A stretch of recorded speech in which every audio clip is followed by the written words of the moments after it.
It has become common knowledge that Islam strictly prohibits the consumption of alcohol.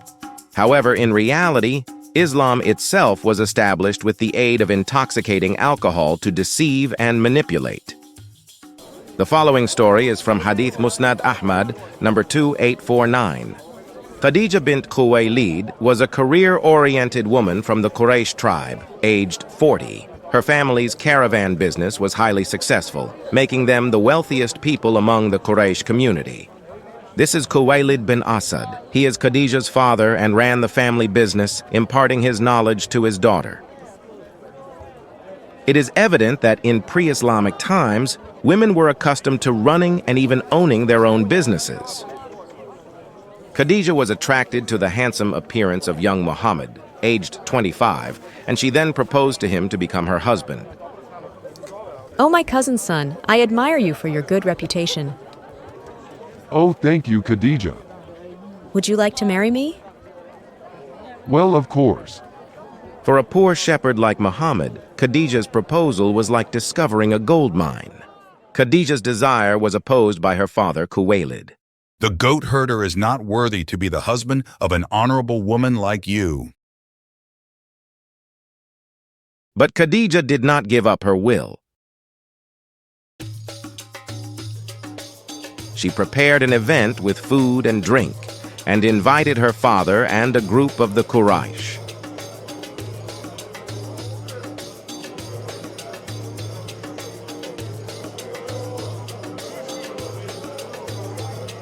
They ate and drank the alcoholic beverages that Khadija served for them until they got drunk. Khadija was fully aware of her actions.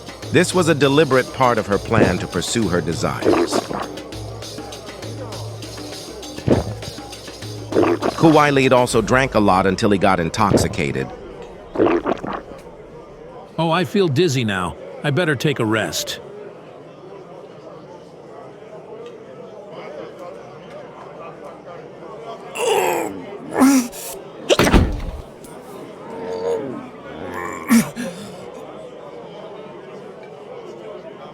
Father, indeed, Muhammad ibn Abdullah has asked for my hand, so marry him to me. Because Khuwaylid was drunk, he couldn't think clearly. Sure, go ahead, marry whoever you want. Then Khadija perfumed her father and dressed him in a full garment, such as was customarily done with the fathers.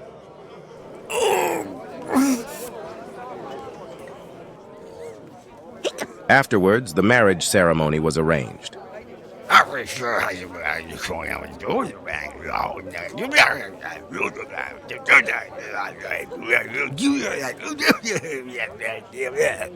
The people of Quraysh congratulated the newlywed couple. When his drunkenness passed from him, Khuwaylid looked, and behold, he was perfumed and had a full garment on, and he said, What is going on with me? What is this? You have married me to Muhammad ibn Abdullah. Me? Marrying off Abu Talib's orphan boy? No, not by my life. Have you no shame? Do you want to make a fool of yourself with the Quraysh? Tell people that you were drunk? How dare you deceive? and she did not let up from him until he consented.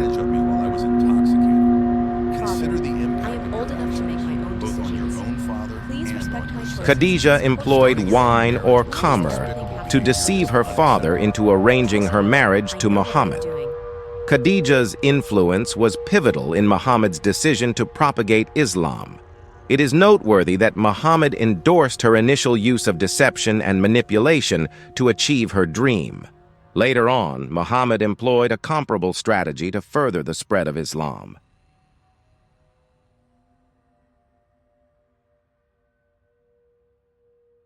In the early stages of his prophethood in Mecca, Prophet Muhammad sought to attract followers by promising various rewards in paradise, tailored to their desires. Understanding people's inclination towards wine, he even assured them of rivers of it in paradise, leveraging their appetite for pleasure to garner followers. Qur'an, Surah Al-Mutafiffin, verse 25. They will be given a drink of sealed, pure wine. Also in Qur'an, Surah Al-Waqi'ah, verse 17 to 19. They will be waited on by eternal ewes with cups, pitchers, and a drink of pure wine from a flowing stream, that will cause them neither headache nor intoxication. Prophet Muhammad even said that intoxicating drink is a sign or a miracle from Allah. Quran, Surah An-Nahl, verse 67. And of the fruits of the date palms and the grapes, you obtain alcoholic drinks and goods. Verily, in that is a sign for a people who use their understanding. After he migrated to Medina, he was still praising wine, as in Qur'an, Surah Muhammad, verse 15. Here is a parable of the garden which the righteous are promised. In it are rivers of water incorruptible, rivers of milk of which the taste never changes, rivers of wine, a joy to those who drink. But then, several events happened in Medina that made him change his mind about wine. The first event happened during the revelation of Qur'an, Surah Al-Baqarah, verse 219, at the second Hijri year, as described in Sahih Bukhari, number 3091. At that time, following a successful Badr robbery on Quraysh merchants, many Muslims celebrated their victory by indulging in Khamr or wine. Prophet Muhammad was very pleased with Ali's participation during the Badr robbery. Ali, take these 2 she-camels from the Kumus. You deserve them. Oh, thank you so much, Ya Rasulullah.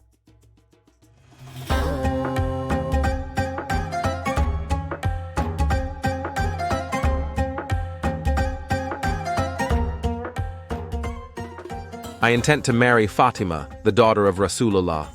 I had an appointment with a goldsmith from the tribe of Bani Kainuka to sell idkir, which is grass of pleasant smell, and use the money on my wedding party.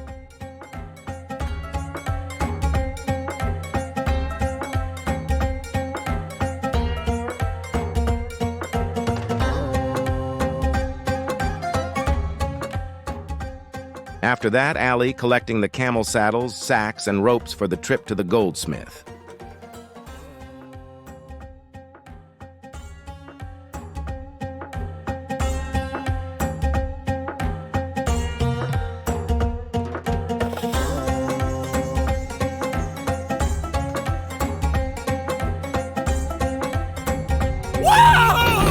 Oh no! What happened with my camels?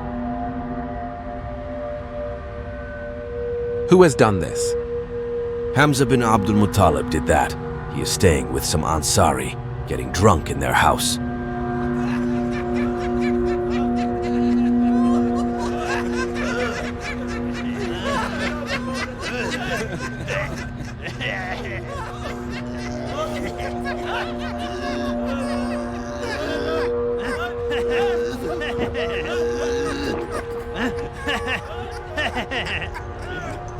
Ali didn't dare to confront Hamza directly.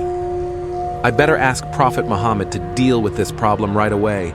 It would be better than engaging in conflict with Hamza directly.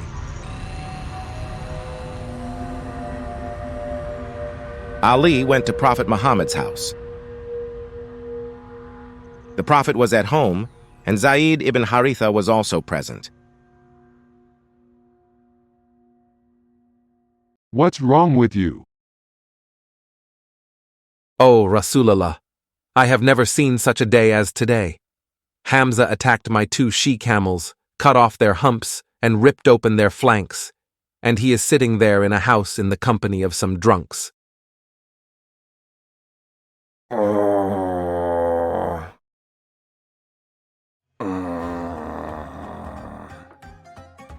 After that, the Prophet decided to go to the house where Hamza was.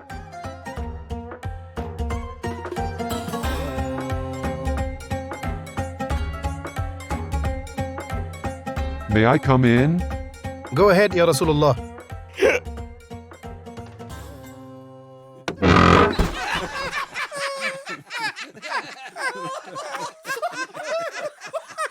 Hamza was completely drunk. His eyes were red. Hey, Hamza, why did you kill Ali's camels? He worked so hard to earn them. You must compensate him for his loss. What? You? Hamza looked at Allah's apostle and then he raised his eyes, looking at his knees, then he raised up his eyes looking at his umbilicus, and again he raised up his eyes looking at his face. Aren't you but the slaves of my father? Prophet Muhammad realized that Hamza was drunk, so he retreated and left the house. The Muslims believed that Prophet Muhammad was the reason Allah created this universe, since he praised himself so high in the Qur'an and Hadith, yet he did not dare to reprimand Hamza for his insult. This is not good for me, but I cannot confront him in this situation. He would attack me even more. Ya Rasulullah, how about my camels? I want justice. I work hard for my loot. I killed many people for that. Under the strong influence of alcohol, Hamza honestly questioned the validity of his prophethood. Who will pay for my camel? Prophet Muhammad became utterly powerless against Hamza and was unable to settle the disagreement. This incident damaged his reputation. My money is gone. My hard work is gone. This event highlights Hamza's character. Even before succumbing to drunkenness, he was already known as a violent individual. However, his behavior escalated to despicable levels after becoming intoxicated.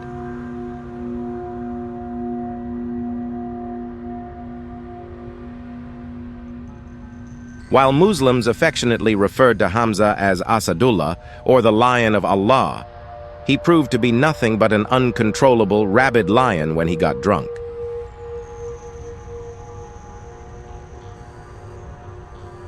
After that incident, Prophet Muhammad began to change his opinion about wine. Ya Rasulullah, what do you think about drinking wine? Quran, Surah Al-Baqarah, verse 219. They ask you, O Prophet, about intoxicants and gambling. Say, there is great evil in both, as well as some benefit for people, but the evil outweighs the benefit. The verse did not forbid Muslims to drink wine. It only says that there is harm in drinking too much alcoholic beverages, but it doesn't prohibit it.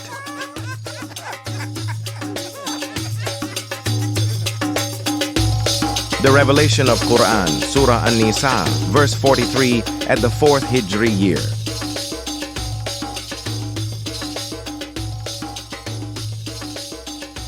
Abdurrahman bin Auf made some food in his house.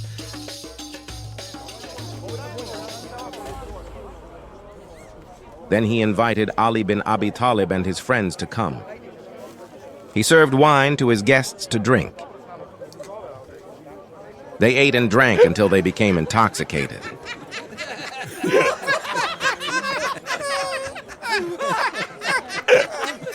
Then the time to prayer arrived. حي على الصلاة حي على الصلاة.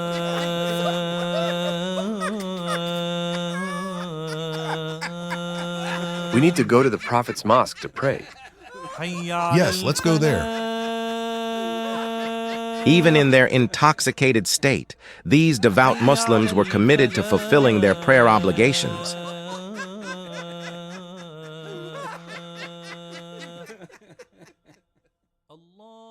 Ali, would you lead us praying?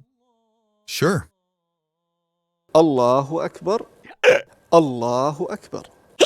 Subhanaka Allahumma wa bihamdik wa tabaraka ismuk. It was hard for them to do the prayer properly due to their consumption of wine. Ali was so drunk that he couldn't recite Quran verses properly. Say, "O you disbelievers, I do not worship what you worship, and we worship what you worship." What did you say? We worship that they, the disbelievers, worship?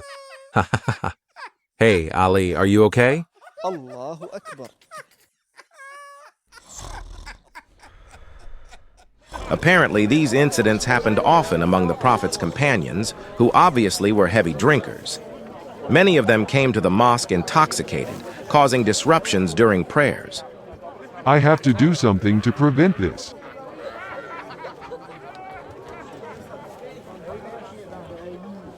Stop. Allah has just revealed a message to all of you.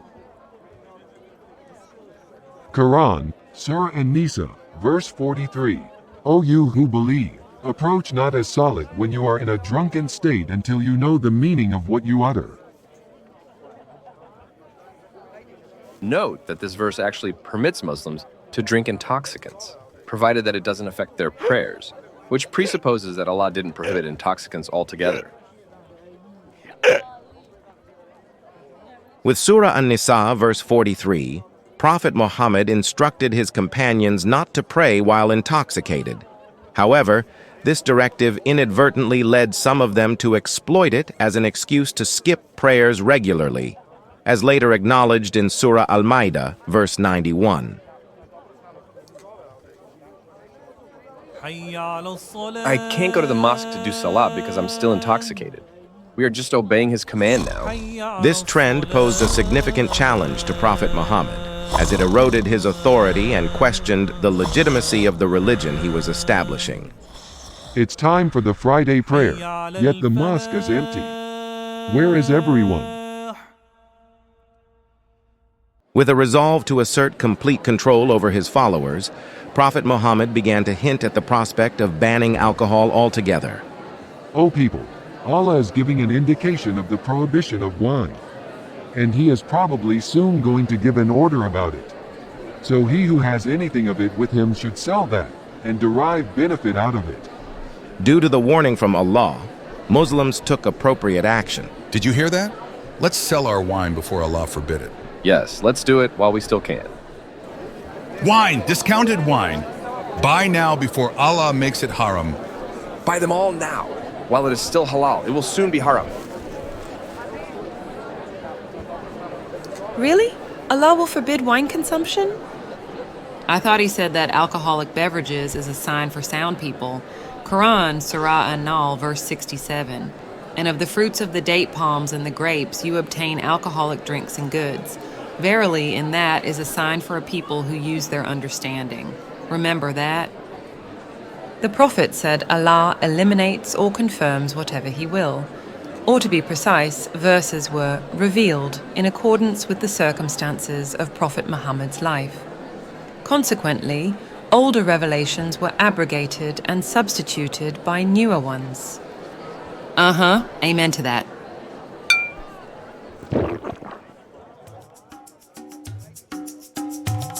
The revelation of Qur'an, Surah Al-Maedah, verse 91, at the end of the 6th Hijri year. This is Sa'id ibn Abi Waqqas. This story happened in Medina before Khamr, or wine, was prohibited. One day, an Ansar Muslim made some food, and he invited the Muslim Muhajirin and Ansar to his house. The Ansar are the Muslims from Medina, while the Muhajirun are the Muslims from Mecca. The host provided barbecued camel head and a large quantity of Khamr, or wine. They all ate and drank a lot of Khamr until they became intoxicated.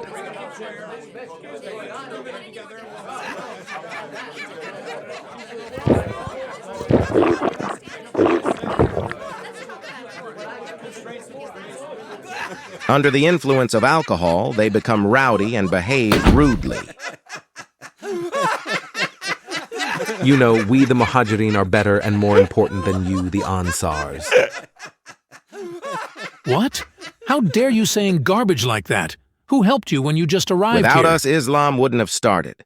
We were the main players. But without us, you guys wouldn't survive here or there in Mecca.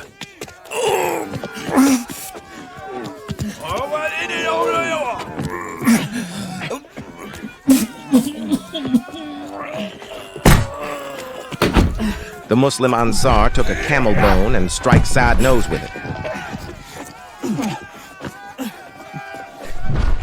When Prophet Muhammad heard about this incident, he delivered Qur'an, Surah Al-Maedah, verse 91. Satan's plan is but to excite enmity and hatred between you, with intoxicants and gambling, and hinder you from the remembrance of Allah, and from prayer. Will ye not then abstain? The verse explains that the alcoholic beverages caused physical conflicts among the Ansar and Muhajirin, and caused Muslims to miss prayers often. These are the main reasons why Prophet Muhammad decided to ban alcoholic beverages altogether. He didn't ban it when Hamza killed Ali's camels, nor when the Muslims did the prayer while intoxicated. Prophet Muhammad used Islam to control his followers by ordering them to keep their minds to Allah while doing prayers 5 times a day, with the penalty of hellfire for those who fail to comply. When his followers preferred alcoholic beverages than did the Salah, he understood that he started to loose his grip among his followers. Qur'an Surah Al-Maedah, verse 91, was revealed to maintain his control among Muslims.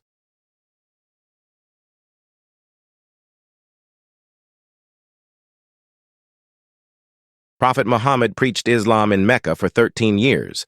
In the year 622 AD, he moved to Medina and lived there for 10 years until he died in 632 AD. While in Mecca, Prophet Muhammad praised the use of wine as a sign of sound minds and rewards for the believers in heaven.